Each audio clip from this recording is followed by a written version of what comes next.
The Lux Radio Theater brings you Don Ameche, Ida Lupino, May Robson, and Helen Wood in The Young and Hot. Ladies and gentlemen, your producer, Mr. Cecil B. DeMille.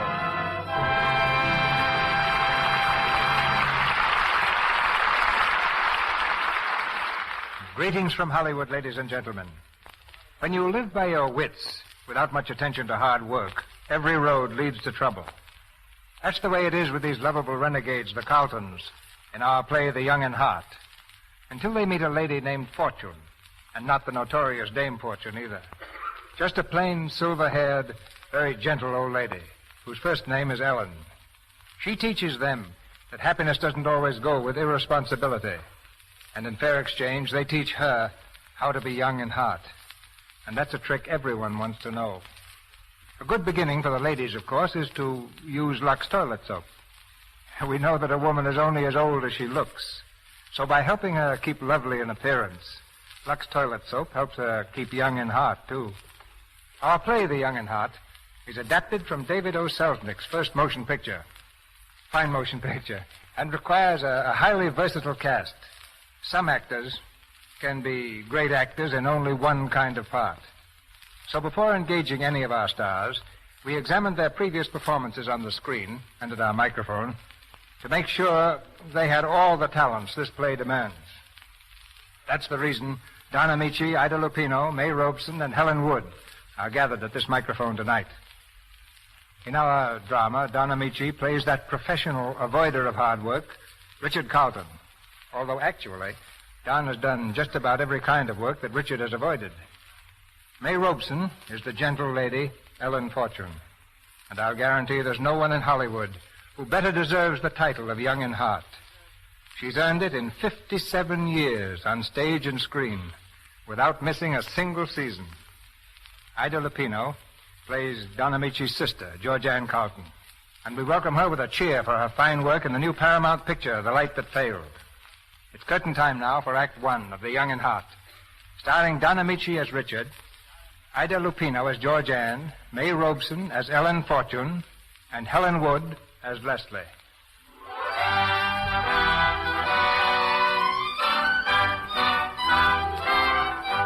The French Riviera on the golden shores of the Mediterranean Sea is a sort of Coney Island with a monocle. Here millionaire mothers come to seek a glamorous son-in-law, while tired fathers look for ways to get, well, trimmed. To this bright haven of fortune hunters come the Carleton family. On the morning of their arrival, they read their press notices with pleased smiles. Carleton family arrives for son's marriage. Colonel Anthony Carleton, Plucker Sahib, that's you, Dan?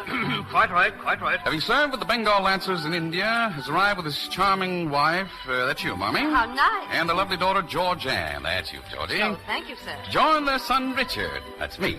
The engagement was recently announced to Richard Carlson. Oh, it's me again. To Miss Adela Jennings, daughter of former Senator Albert Jennings of Georgia, USA. That's quite nice, don't you think? They've all been charming. Just 1 week later, another notice appears in the newspaper. This time, not quite so flattering.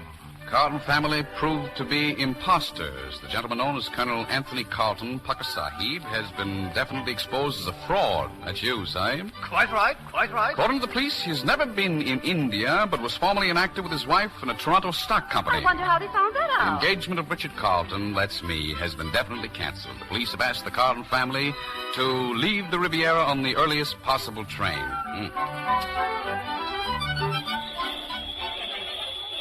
Very well known as Algie to the ladies on the street. Listen to them, Georgia, will you? Just listen to them. Who? Marmy and Sahib, $3 million tossed away, and they sing. Yeah, we nearly had it. Right in our hands. Dick, did Adela Jennings really have $3 million? Oh, at least. My, how I love that girl. Did you say goodbye to her? No. Saying goodbye to the $3 million was all I could stand. Well, I just wish we knew what we were going to do now. Oh, boy, I've never been so hungry in my life. Say, by the way, sister mine, didn't I see you with a new ring on last night? I thought perhaps when we got on the train, we might be able to swap it for a couple of chops. Oh, well, that ring wasn't mine. I just borrowed it for the evening. Oh, well, that's too bad. So what's the matter with us anyway? Why can't we ever own anything? Well, nobody ever owns anything except nice, dull people, and they always get onto us sooner or later. Yeah, yes. Dick. What? Dick, did you ever know anybody who married for love? I mean, where somebody who didn't have any money married somebody who didn't have any money. What did you say they married for? Well, for love. You know. No. Do you think people like that are ever happy? Say, have you anything particular in mind? Oh, no. No, I was just thinking. What are you getting at? What's happened to you anyway? Why? What do you mean? What are you getting so soft about? Soft? Don't be silly. It's only that... Only what? What's the matter? Well, it's only that I didn't even say goodbye. Say, you're not in love with that Scotsman fellow, are you? That Duncan Macrae that you've been hanging around with me? How could I be in love with him? He hasn't any money. Well, then I can't think what you have to cry about. Neither can I. Say, wait a second. Was he the one who lent you the ring? Yes. And you gave it back to him? Yes.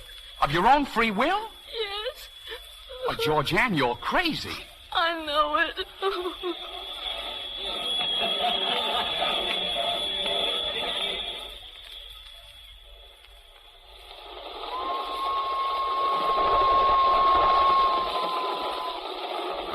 Come on, Georgianne. Will you please dry your eyes and put some powder in your nose? You can't let Marmy and Sahib see you like this. Oh, I'm all right. Now, look, everything's going to be fine. Tomorrow morning we'll be in Paris and... hey, look. What? Do you see what I see on the floor just outside that compartment door? Is that a big, red, juicy apple or just another mirage? Oh, it's an apple. That's what I thought. Come on. I'll just... I'm sorry, madam. I was just going to pick up this apple. Oh, thank you. Oh, yeah, you mean it's your apple, madam? I believe it is. Oh. Here you are, madam. Thank you. Oh, not at all. Are you honeymooning? Me? Oh, you mean... No. This is my sister. Oh, how do you do, my dear? How do you do? Won't you come in and sit down a while? You look tired, my dear.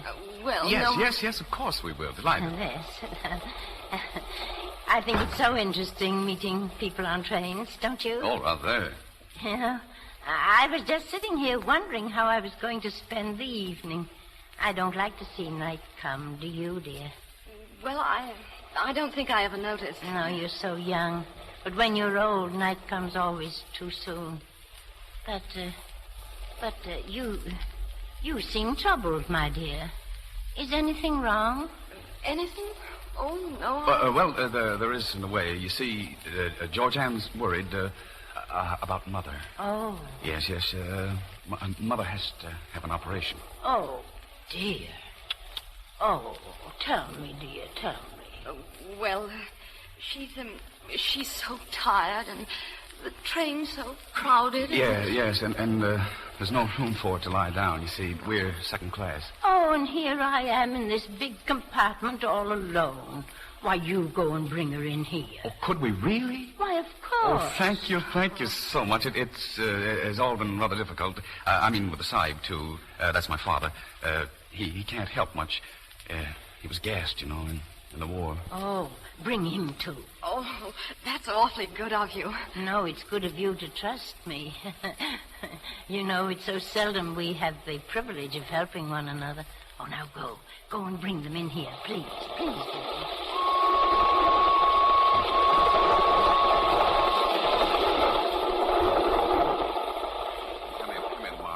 Careful Oh, now. there, now take this that's pillow. right. Gently, Richard, gently. Now, there, sit right there. How kind you are.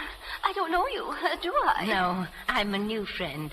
My name is Fortune, Miss Ellen Fortune. Miss Fortune? Yes. Silly name, isn't it? Everybody makes jokes about it. I do myself. Not at all. A fine historic name, not a subject for jesting. Allow me to introduce my wife, ma'am. How do you do? My daughter. Oh, I know her. My son and your servant, Colonel Anthony Carleton, late of the Bengal Lancers. Oh, the Bengal Lancers, how splendid. And yet the wretched government refuses him a pension and lets his family starve. If only he hadn't gone back to the war after that dreadful wound. Gas, Marmy, gas. Gas? Oh, a gas too, of course. Don't be absurd, Richard. Did you think I'd forgotten? If I have a breath left in me to give my country, he used to say. He's never been right since. Now, Mommy, you know it isn't good for you to talk so much. Don't overdo it. If you could only force yourself to eat something, Marmy, dear. Oh, no. It would choke me. I'm sure it would. Well, would it help if I ate something with you, Marmy? It might. I'd try anything to please you, dear boy. I think we should all make the effort. You will be our guest, of course, Miss Fortune? Oh, your guest, yes. Oh, no. No, now, this is my compartment. You must all be my guests. Now, I insist. No, I insist.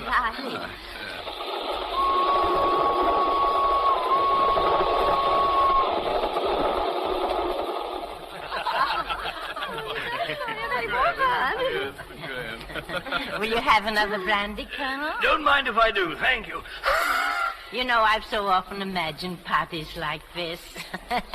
When I might be celebrating with friends on some occasion. A birthday, perhaps, or... My little girl's going to have a birthday this year. Oh, let's pretend it's right now, tonight. All right, let's. Just 20-odd years ago today, in dear old Ireland. If I thought 20-odd years ago that my little girl would come out in a French railway carriage... Look, Sahib, we're pretending it's a birthday. If I'd pretended 20-odd years ago that my little girl would be born in a French railway carriage... Can I help you with that brandy, darling? Just put it on here. No. If I'd pretended 20-odd years ago that I would give birth to a little French railway carriage, egad, I'd have shot myself. Misfortune, you must forgive the Sahib. He lives in a little world all his own. What fun. You're all so young in heart. Like John Dickey. John Dickey? John Dickey, ma'am? Yes, he was someone I used to know a long time ago. Won't you have some brandy with me, ma'am? Oh, what a shame. Hey. Beg your pardon, Miss Fortune?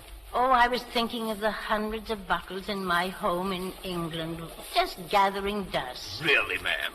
Dust? Hundreds of bottles? Yes, but I'm not going to think of that lonely old house now. Do you know, this is the only and the first real party I've ever had.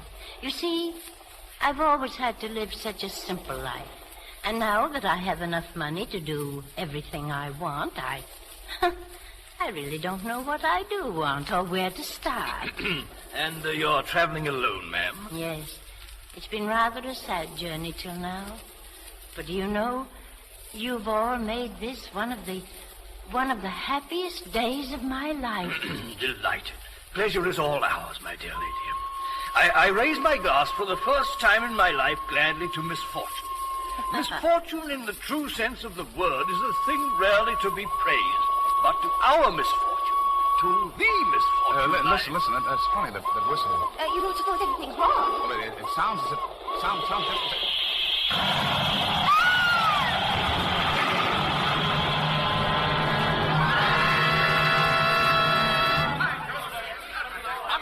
Sahib!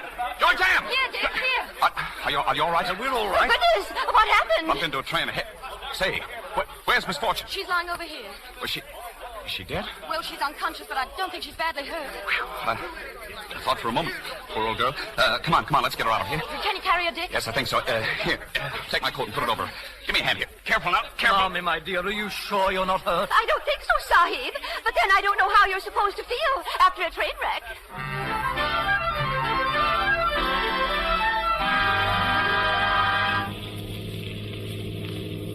Well, there's England, Marmy. A good crossing, I'd say. I thought it was very nice of Miss Fortune to pay our way, didn't you? Well, if the old girl doesn't cough up something after all we've done for her, I'll lose my faith in human nature. We've been very kind to her. We've eaten all our meals with her.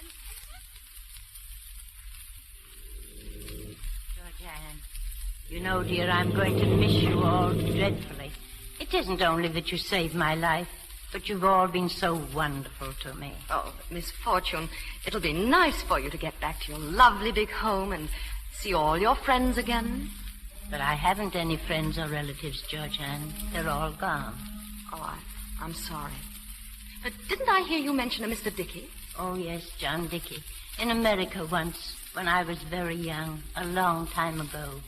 I was engaged to John Dickey. Oh, I was so young. I hadn't learned the meaning of faith. One day someone told me that John loved someone else. We quarreled. And I've regretted that quarrel ever since. hoping that someday I might see or hear from him. Well, I did.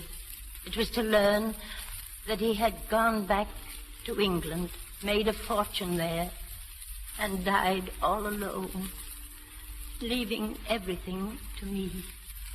Oh, Georgiana, we must have faith in those we love. We must have faith or go through life. Oh, I'm sorry you're so alone. Jordan, Yes, Sahib. we'll be in port in a few minutes, my dear. You'd better finish whatever you have to do. Misfortune. Oh, I wish there was something. I mean, I wish there was some way that we could see you sometimes in London. Oh, Georgiana, if... Oh, no. Oh, no, you couldn't, that lonely old house. But, Georgiana, if you could, all of you, come and stay with me and be my guests. Oh, just for a little while. Could you? Well, I don't know what the Sahib would think. He hates so to impose on people. Yes, but it wouldn't be imposing. Well, I'll ask him. I'll try to persuade him. But I'd love to come. Just to be with you. Oh, dear.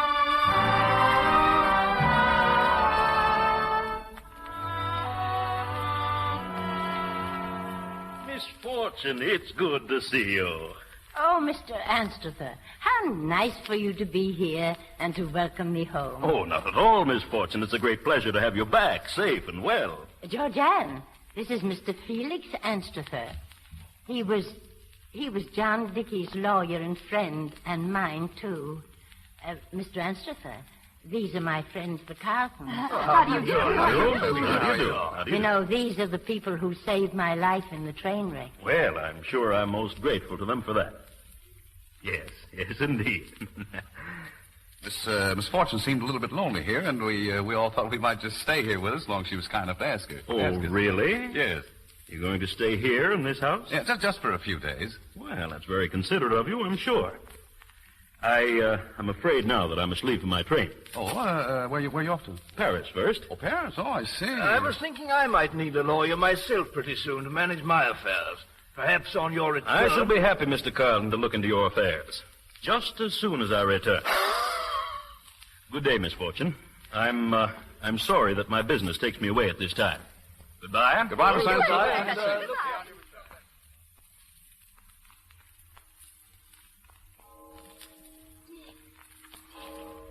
Dick, wake up. No, go away. Will you go? Don't be stubborn, Dick. Wake up. Come in, Marmy. Come in, Sahib. Hey, what's the matter? What? Are we packing up again? No. I've been thinking, and I have everything worked out. Did you work out what happened to the top of my pajamas then? Oh, shut up, Dick. I have an idea. Oh. Why don't you sit down, Marmy? Oh, I thought I was. Here, dear. Now, listen, all of you. We've been planning on staying here for a couple of weeks. But where do we go then? Oh, I give up where? What I mean is, we can stay here forever. All we have to do is to go on being what she thinks we are. Charming, you mean? No.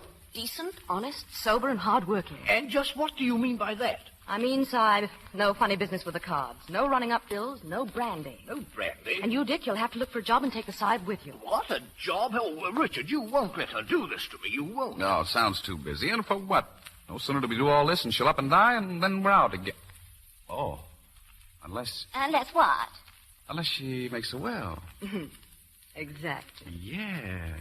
And there's not only the house, there's Mr. Dickey's entire fortune. Uh-huh. If we've ever had a chance at a permanent solution, this is it. How cute of you, Georgiana. All right, I'm game. I'll be a grandson of the old girl if it kills us both. What do you say, Sahib? For the sake of all of you, I'm prepared to make any sacrifice. Fine.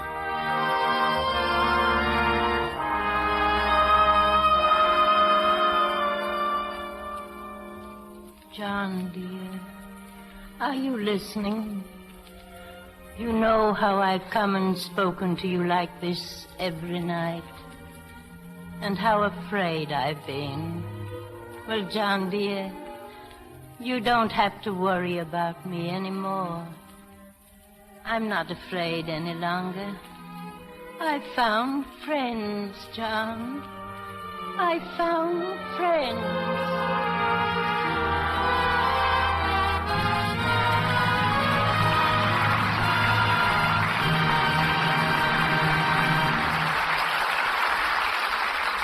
Mr. DeMille will return in a moment in Act Two, starring Don Ameche, Ida Lupino, May Robson, and Helen Wood in The Young and Heart. But first, I'd like you to listen to a few of what we radio people call sound effects. All right, here's the first one. Why, that sounds like some girls yawning. What does that mean, Mr. Ruick? It means they're sleepy. They've had a busy day. Some of them have been secretarying in busy offices. Some of them have been taking care of their families all day, and... Some of them are screen stars. That's right. Some of them are girls who star in the movies. Well, now here's the next sound effect. Why, that's water running, and I know what for. Yes, you do, Sally. But maybe the ladies in our audience don't know that the water's running because all these lovely women are too clever to go to bed without taking their active lather facial, a bedtime beauty care with Lux toilet soap that Hollywood stars and clever girls everywhere find really works.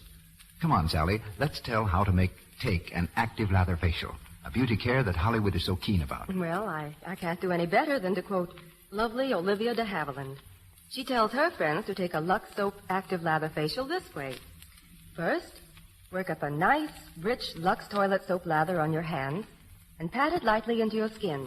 Cover your face completely. And then? Rinse it all off. First with warm water, then a dash of cool. And then? Dry your skin by patting it lightly. And then look in your mirror and see how fresh it looks. There, Mr. Ruick. That's Olivia de Havilland's Active Lather Facial. Simple, easy, and a grand tip for any woman. Yes, and if you take a Lux Toilet Soap Active Lather Facial every night before you go to bed, you know you've protected your skin. Because you know you've removed dust and dirt, stale cosmetics thoroughly. You're going to have real beauty sleep. You all know how important that is. Later on this evening, we're going to tell you why this bedtime care with active lather is so important. Now, we want to urge you to try it. You want your skin to stay beautiful. Of course you do. Buy 3 cakes of Lux Toilet Soap tomorrow. Then try these active lather facials for 30 days. See if they're not a wonderful help in keeping your skin as smooth, soft as you want it to be. Now, our producer, Mr. DeMille. Act Two of The Young and Heart, starring Don Ameche as Richard Carlton, Ida Lupino as George Ann, May Robson as Ellen Fortune, and Helen Wood as Leslie.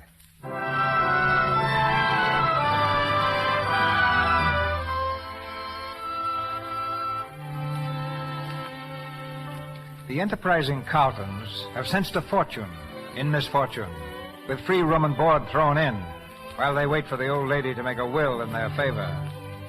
Anxious to create the right impression, Colonel Carleton, Sahib, has overcome his natural instincts and has actually found himself a job selling motor cars. On the threshold of the Wombat Motor Car offices, the Colonel and Richard exchange fond farewells.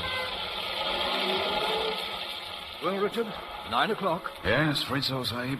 I never really believed anyone would answer my advertisement. Wasn't fair, sir. Well, too late for remorse now, son. Chin up and all that. Yes, sir, but it does seem a shame. Well, I'll never forget the pleasant days we've spent together. We never did half the things we planned to do.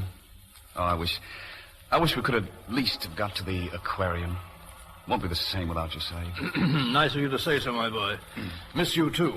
Well, I better go in now, start work, and... What are you staring at, Richard? That sign, see? Boy wanted, good prospect, supply office 313. My boy, you aren't thinking of Richard. Oh, no, just an idea, Sahib, with you working out of things, so to speak. No, I won't stand for it. It's my duty to make sacrifices for the family. Very well, sir. Well, better go. Not much good at farewells. I know, Father. Your hand, son. Goodbye, my boy. Goodbye, Father. Goodbye. Yeah. Boy wanted. Good prospects. Supply office 313.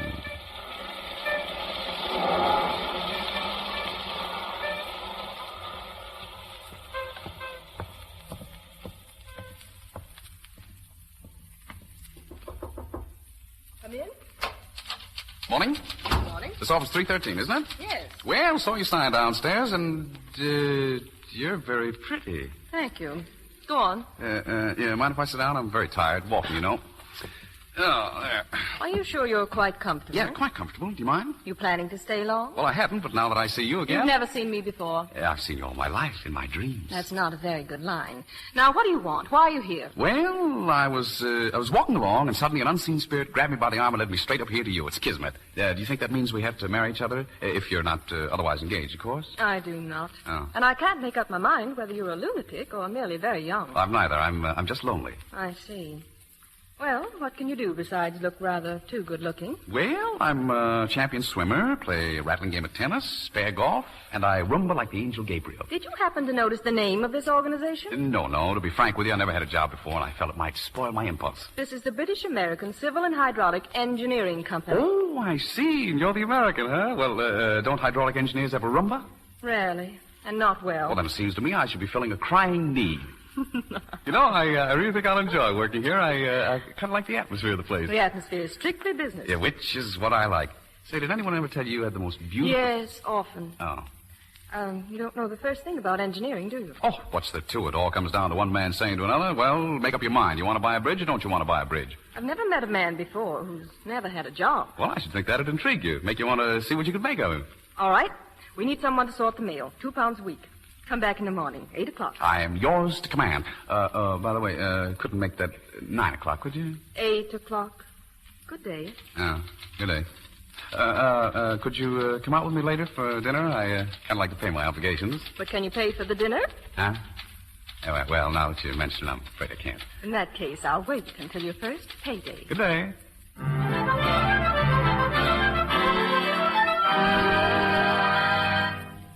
I beg pardon, Miss Carleton. Oh, yes, Henry. There's a gentleman to see you, Miss Carleton. To see me? Well, who is he? He didn't give his name, miss, but he says he knows you. From the Riviera. Oh, Henry, is he a Scotsman? Aye, a Scotsman. Duncan! You may go, Henry. Very good, miss. Well, Miss Carleton. Well, hello, Duncan. Where did you come from? Now, don't try to be offhand with me, Georgianne. I'm very, very angry. I had to take a flying machine to catch you, and I cannot afford to hire flying machines to chase you about. Well, nobody asked you to chase me about. You're a daft and undependable female. Don't you dare address me that way, Duncan Macrae. Stand still and listen to me. We're going to be married to each other. We're not going to be married to each other. I don't care if your father does cheat at cards. I forgive you. What? And your brother's a worthless fortune hunter.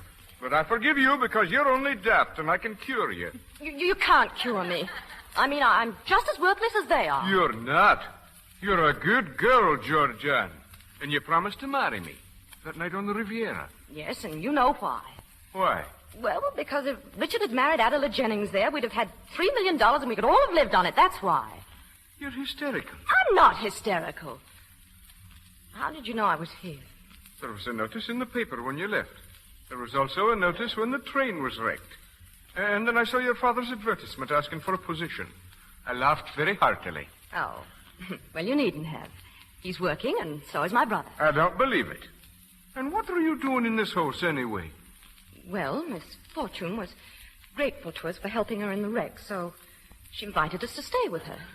She's, very lonely. Hey, she must also be very rich. I think you better go, Duncan. I'm terribly busy. You're also terribly fidgety, Georgianne. Fidgety? What a silly idea. I know you're toozling your hair. I'm not toozling my hair. Oh, no, you're losing your temper, Georgianne. I told you I'm very busy, Duncan, and I wish you'd please go. Once and for all, will you marry me? No. Now get out. Aye, I will. Once and for all.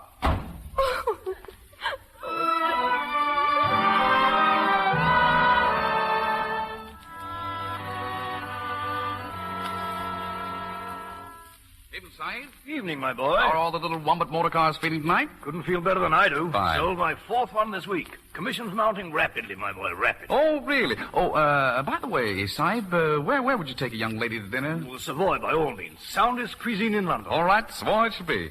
Oh, but a couple of pounds wouldn't quite see me through, would it? Oh, yes. Well, perhaps you're being slightly optimistic. You couldn't loan me a $5 until next payday, could you? I'd be glad to, my boy, but I've always found that borrowing is unsound, both from a financial and a moral point of view. Why don't you take the young lady to the zoo? All right, Sahib, all right, never mind. Wait, here, my boy, £5. Enjoy your evening. Take her to the Savoy and the zoo. Thanks, Sahib. The penguin, flightless aquatic bird, habitat southern hemisphere. Oscar, I'd like to present Miss Leslie Saunders, my boss. How do you do, Oscar? No answer. Oh, you really must forgive Oscar. He's a sensitive, lonely, and disillusioned soul. All penguins are. You seem to have a strong sympathy for Oscar. You don't happen to feel anything in common with him. Well, there might be a few similarities. He's very well dressed with his white shirt and black tail. Thank you. Very amusing, too. Oh, thank you. And I'm afraid utterly worthless. Oh, not your sort, huh? I rather doubt it. Uh-huh. Although I wonder if you've any ideas to what sort I really am. Oh, of course I have. Sane, practical. That's right. Ambitious, hardworking. That's right. Utterly moral. Utterly. Straight from the shoulder. Straight as a rivet. Well, in that case, I should think you'd greatly admire me if I skipped all the approach work and just kissed you without any preliminaries. I should not only admire you, I should respect you. There's something to be said for your philosophy. Good evening. I said good evening. Oh. Would you mind not... Oh, Mr. Duncan Macrae. Yeah. I should like to have a talk with you, Mr. Carleton. Yeah, well, I'm sorry. We're looking at the animals. I should still like to have a talk with you, Mr. Carleton. Now, look, be a nice fella and go away, will you? No. Look, I can't talk to you now. I'm with a lady. I realize the difficulty. I'll just tag along with you till you take her home. Oh, I see. Pleasant evening. Come on.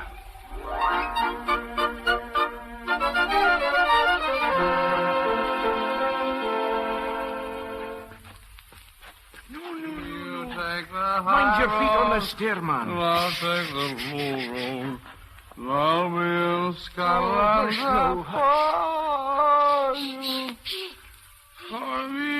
Dick, you'll wake everyone up in the house. It's all right, sister. It's all right. I brought my pal home with me.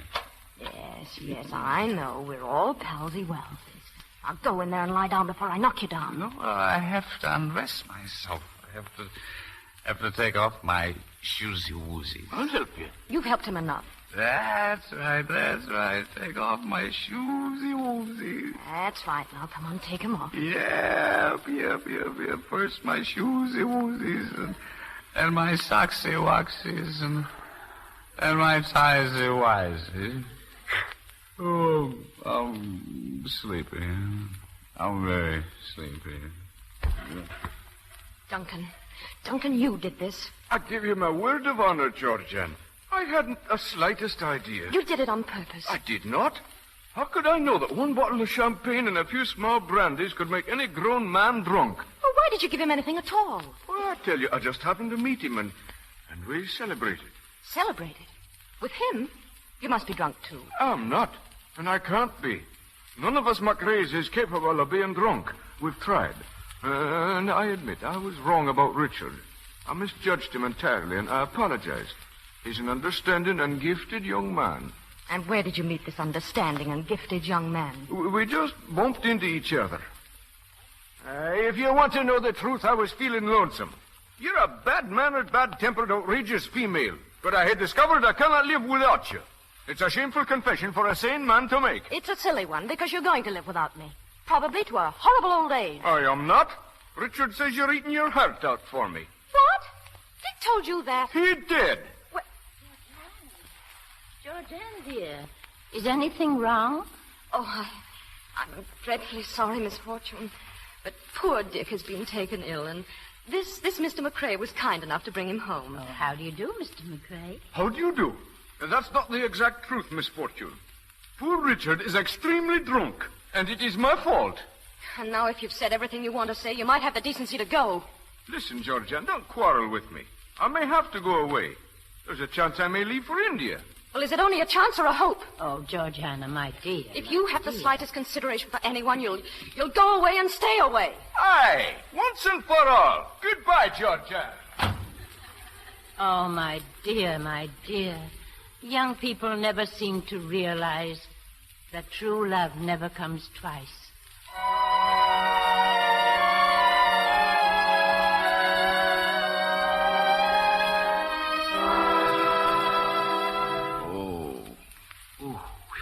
Does your head hurt very badly, Richard? My head is on wrong. I know just how you feel. Oh, I've been intoxicated, too. You have? Now, keep the ice bag on your head. Yeah, all right. Oh, it was a long time ago. I was very young, but I've never forgotten it. It was at a birthday party. Someone gave me a glass of punch, and all of a sudden, the trees began to go round and round. Yeah, I know. Was there anyone there to put ice on your head? No. But there was a boy there. He was very kind to me. It was John Dickey. He let me hold on to his hand tight to keep me from being plunged into space. Well, that was darn decent of him. Yes, it was. And you know, he had such a funny little white dog with him. You know, it had a black spot, just like an enormous eyebrow over one eye.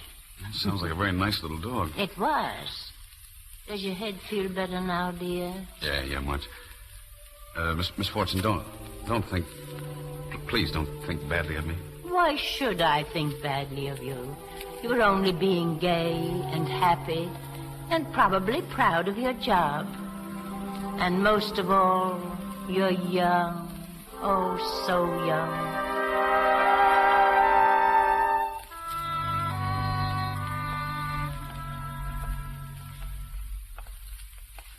Richard, would you mind telling me something? Certainly not, Leslie. This is my lunch hour. Are we going to visit many more pet shops? All of them, if necessary. I want a puppy with a black eyebrow. And why a black eyebrow? Well, because the puppy is for Miss Ellen, and Miss Ellen likes puppies with black eyebrows. Are you sure this Miss Ellen of yours is quite right? Oh, yes, quite. She's a very nice, rich old lady. I see. You and your family couldn't by any chance be sponging on her, could you? What makes you think that? Just occurred to me. Oh, you, wouldn't approve of that, I suppose? No, I wouldn't approve of that. No, I didn't think you would. Would you, like to hear the rest of it? It's up to you. It's a tremendous secret, you know. Perhaps you shouldn't tell me then. No, I probably shouldn't. You won't like it. Well, they say confession is good for the, what is that? The soul. The soul, yes, that's right, soul. Well, I suppose it can't affect me much one way or the other, can it? You see, we're all trying to become heirs. I don't understand. Oh, it's very simple. See, we're all quite charming, and we made the old girl love us. Sahib took to selling wombats just to prove that we're on the square, and I took to opening letters for the same reason. It's rather a neat idea, don't you think? You're not fooling me, Richard. Oh, no. I'm terribly serious. We thought we worked it out all very cleverly. I never doubted. You were clever, Richard. Leslie, wait. Leslie.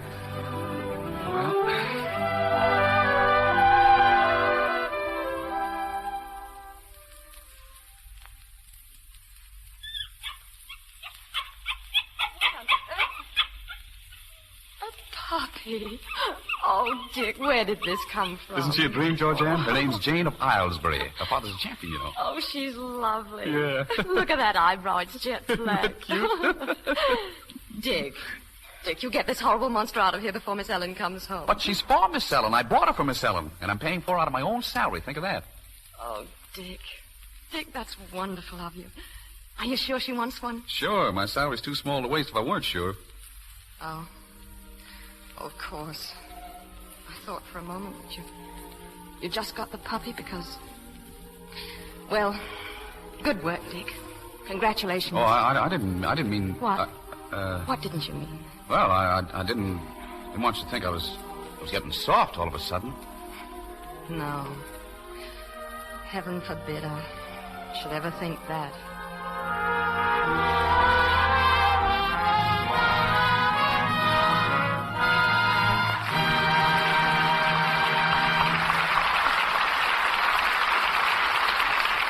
Don Ameche, Ida Lupino, May Robson, and Helen Wood will return for the third act of The Young and Heart after this brief intermission. We pause now for station identification. This is the Columbia Broadcasting System.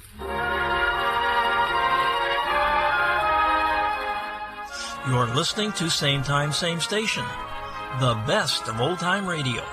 And I'm your host, Jerry Hendigas.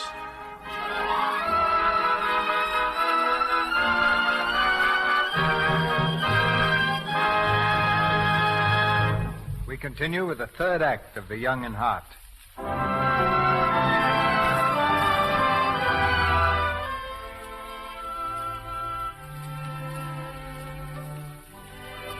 Three more weeks have passed, and the Carletons still pursue their policy of friendly fraud. Their charm has endeared them to the wealthy Ellen Fortune, and future prospects are brighter than ever. But now Mr. Anstruther, Ellen Fortune's attorney, has returned from his trip on the continent, bringing with him the true facts concerning the calculating Carletons. Miss Fortune, I assure you these things are true. Your Colonel Carleton was never at any time even a private in the British Army. He's nothing but a common adventurer, a card sharper. The whole family is infamous on the continent. Fortune hunters, frauds. They were last heard of on the Riviera, where the son Richard nearly took in a wealthy young American girl, and they were asked to leave by the police. How sad. Sad? That such fine people should be reduced to such an existence. How cruel life must have been to them. But you don't understand, Miss Fortune. They are not fine people. They're little better than criminals. And they're in your house now, living on you, sponging on you. Who knows what plans they may have against you? Now I understand so many little things that puzzled me. Little glances they exchanged. Little embarrassments they had. Times when they were hurt, and I didn't understand why. Oh, dear, I wish I'd known all this sooner. I could have spared them so much. But you must get rid of the misfortune. They'll take everything you have. Mr. Anstruther, I'm an old woman, a very old woman. I've lived a lonely and useless life, but I've learned something in my loneliness, perhaps because of it. I've learned not to judge people. I've learned to take people as I find them, not as other people find them. And most of all, I've learned to give complete and unquestioning faith to the people I love. I shall say no more, ma'am. Miss Ellen, it's time for your medicine now. Oh, how do you do, Mr. Anstruther? How do you do? Did you have a pleasant trip? Very pleasant. And very interesting. Good evening, Miss Carleton.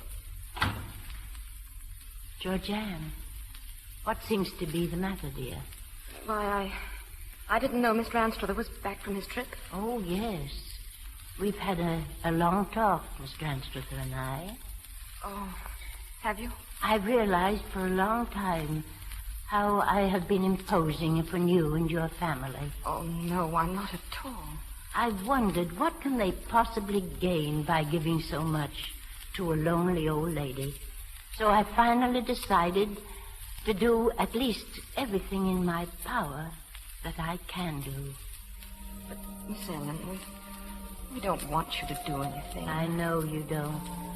But I want you to know that I've asked Mr. Anstruther to draw me up a new will, so that when I die, everything I have will go to you and your family.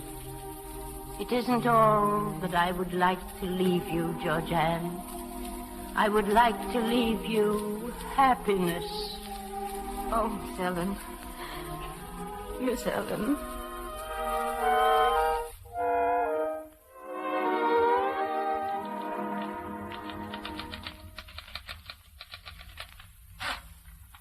All through for the day?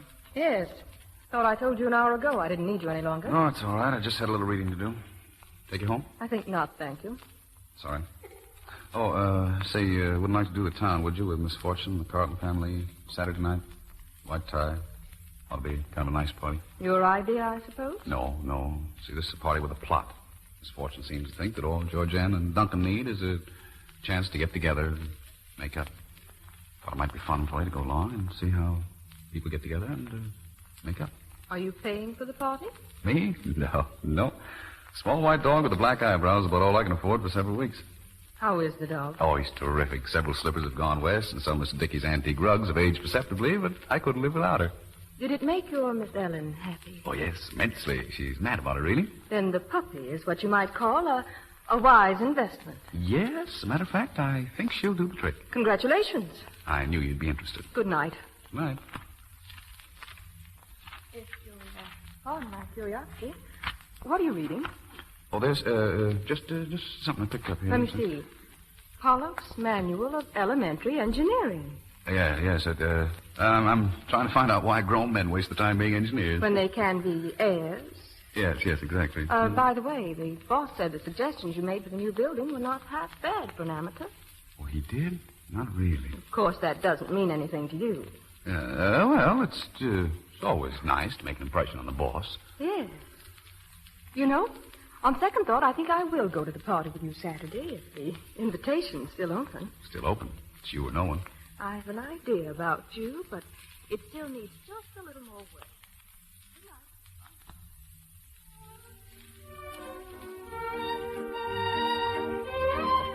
Well, a drop of brandy, Miss Ellen. No, but don't let that stop you, Colonel. Thank you. Good for the old chest, you know. What about you, Marmy? You know I never touch a drop. Georgianne. No, thank you. Miss Leslie. None for me, thank you. Richard. No thanks, Sahib. No one? What do you say, Mr. Duncan Macrae? Aye, I will. Good boy. Have it while you can. You may not find brandy like this in India, you know. Are you really going to India, Mr. Macrae? Aye, I am. Once and for all. India, that's my old stamping ground. Must give you some letters of introduction, my boy. Oh, India, India. Richard and Georgianne were born there, you know. They were? Yes, poor dears. They were born there. Such an awful place. I've never been there myself. But they told me all about it. Mommy. That's very astonishing, very. Oh, don't mind Mommy. She has little lapses like that. Nothing dangerous. Perhaps we'd better dance. Excellent suggestion. Miss Fortune, may I have the honor? Oh, Colonel. Why, I haven't danced and I couldn't tell you how long. All the more reason, ma'am. My arm, Miss Fortune.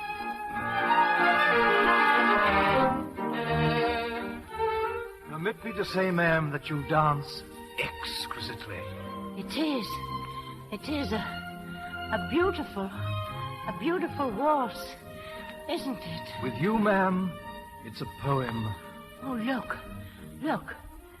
There's Georgianne and Mr. Macrae. They're waltzing, too. They must have made up. Oh, I'm so glad. Made up? I didn't realize they quarreled about anything. Oh, there are a great many things you don't know about your family, Colonel, or about yourself. I don't understand you, ma'am. No, but someday, perhaps you will. You know, I think... Miss Ellen, what is it? Oh, I feel... Miss Ellen! Dad, what's happened? Miss Ellen's fainted. Get a doctor.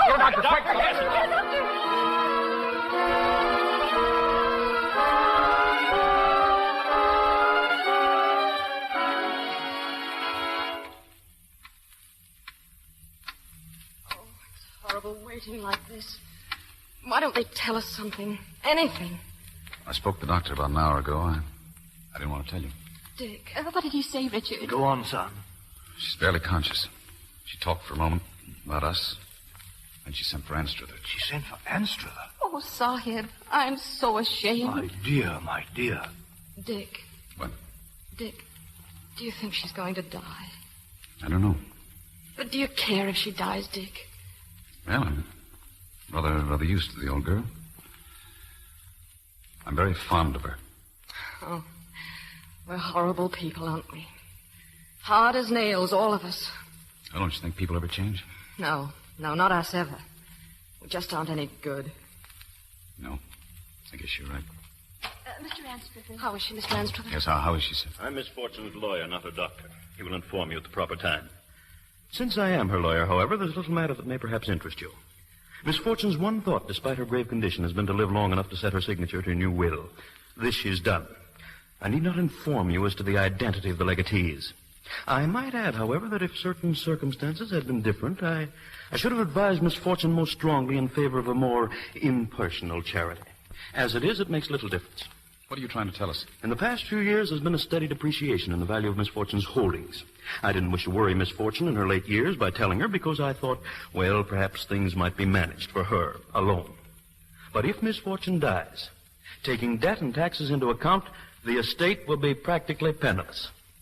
I trust you'll find it possible to forgive her. Why should we forgive her, Mr. Anstruther? That's a strange thing you're asking of us. And what is there to forgive? Wasn't she good to us? As for the money, we don't want it. Oh, Mommy. Absolutely not. We are perfectly able to stand on our own feet. Sahib. Sahib's right.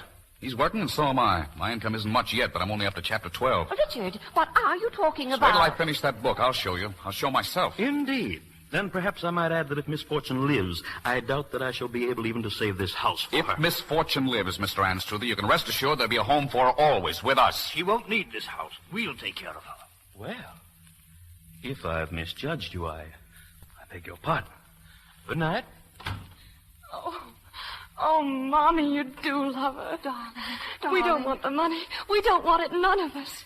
There, darling. And we really want to be what she thinks we are. Oh, Mommy. Mommy, she mustn't die. She mustn't. We've got to show her. We've got to take care of her. Oh, Mommy, she saved us. Don't you see? She saved us all. Darling. Oh, Mommy. Well, Doctor?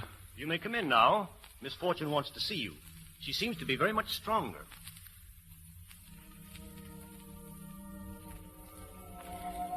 Come in. Come in. Miss Ellen, there's something we want to tell you, all of us. Oh. You mustn't disturb the patient. Doctor's orders, you know. It's about us. There's nothing you can tell me about yourselves. I know you all so well. I told the doctor. He thought I was going to die. And I said, Doctor, I don't want to die now, not yet. I don't want to leave my friends. I can't leave my friends.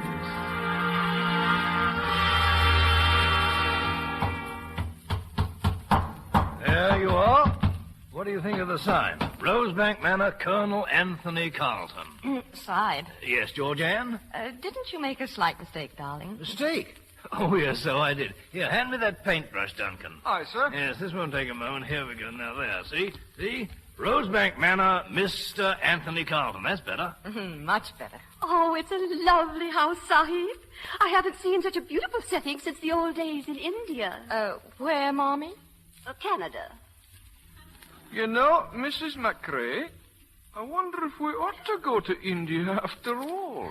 Duncan, darling, will you please stop talking about India once and for all?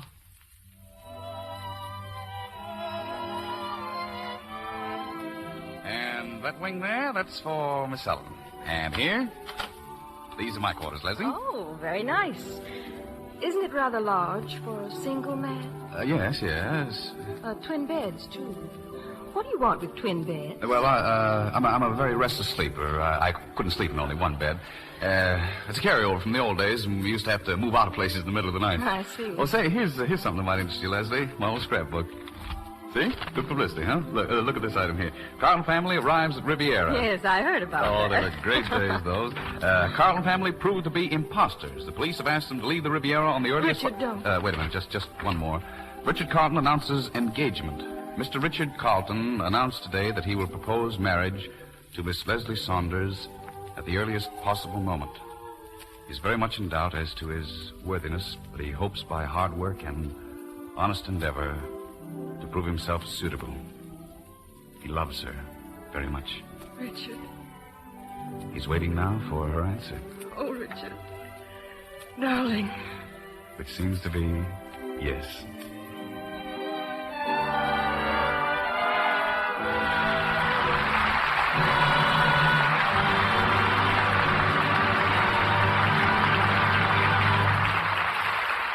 Looking very pleased about the change she made in the Carlton family, May Robson returns for a curtain call with Don Ameche and Ida Lupino. Curtain call. Oh, how those children do grow up.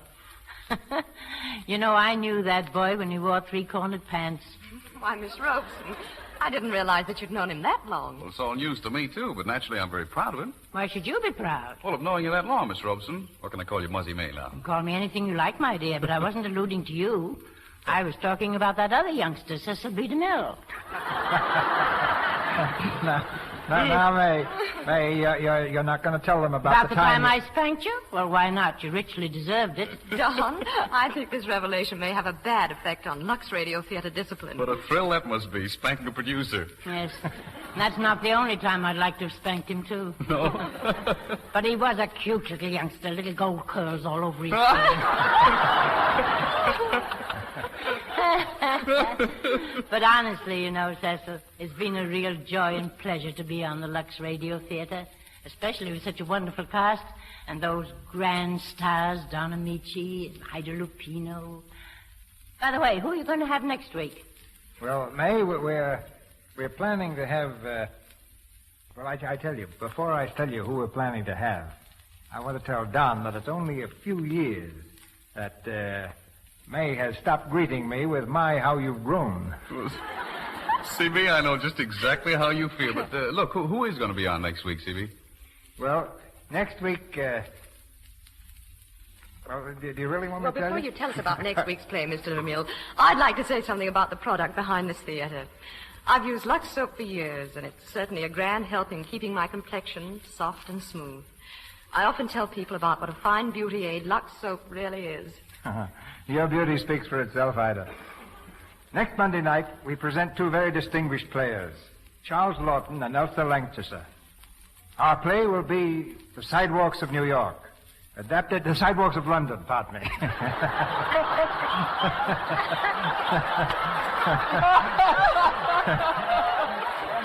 My apologies to London and Charlie.